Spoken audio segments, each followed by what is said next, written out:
Shalom, salam jumpa kembali dengan saya Pendeta Simon Petra Sihombing. Saudaraku, sebelum kita mendengarkan kebenaran firman Tuhan melalui renungan di pagi hari ini, marilah kita terlebih dahulu berdoa. Damai sejahtera Bapa yang melampaui segala akal, itulah yang memelihara hati dan pikiranmu di dalam Kristus Yesus Tuhan kita. Amin. Saudaraku terkasih, firman Tuhan renungan di pagi hari ini tertulis dari Lukas 15 ayat 18. Demikianlah firman-Nya.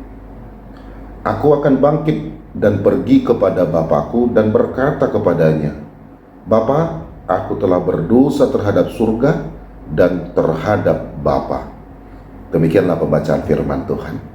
Saudaraku yang terkasih, tidak ada manusia yang tidak pernah gagal. Orang yang saat ini dianggap berhasil pun pasti sering mengalami yang namanya kegagalan, saudaraku. Di saat sekolah, kita pernah gagal dalam ujian.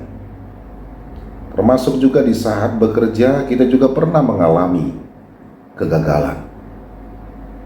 Dan termasuk juga ketika mencari pasangan hidup, kita pernah gagal. Saudaraku, kita jangan pernah menganggap diri sebagai satu-satunya orang yang sengsara karena kita gagal. Tetapi kita harus beranjak dari kegagalan itu. Kita harus dapat bangkit.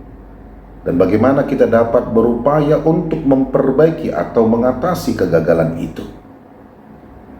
Kita tahu, saudaraku, dalam perumpamaan anak yang hilang, si bungsu mau beranjak dari kegagalan. Dan dia tidak menyangkal kondisinya yang sangat menyedihkan.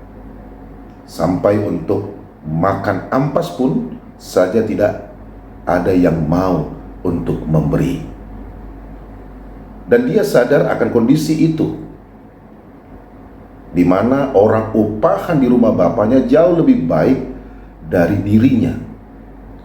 Dan ia juga sadar dirinya sudah berdosa terhadap surga dan terhadap bapaknya, lalu memutuskan untuk kembali dan meminta ampun. Ia juga siap tidak disebut anak, menjadi hamba pun rela. Dan saat ia beranjak dari kegagalan itu, hal-hal yang baik terjadi di dalam hidupnya, saudaraku. Bapaknya tetap mengakuinya sebagai anak dan kondisinya dipulihkan. Saudaraku, kegagalan memang tidak enak dan sangat menyakitkan, tetapi jangan terus terpuruk. Selalu bersedih, tidak mau berupaya, dan takut mencoba membuat kita tenggelam dalam berbagai duka. Apapun kegagalan kita saat ini, saudaraku, kita harus beranjak demi kebaikan diri dan orang-orang yang mengasihi kita. Amin. Marilah kita berdoa. Terima kasih ya Tuhan untuk firman-Mu. Berkati kami senantiasa di tengah-tengah pekerjaan kami, pelayanan kami. Dan jikalau ada dari antara jemaat-Mu, sahabat kami, kerabat kami yang mengalami sakit penyakit, Tuhanlah yang memberikan kesembuhan bagi mereka. Di dalam Kristus Yesus kami berdoa dan mengucap syukur kepada-Mu. Amin. Selamat beraktivitas, tetap semangat saudaraku. Tuhan Yesus Kristus memberkati kita semua. Shalom.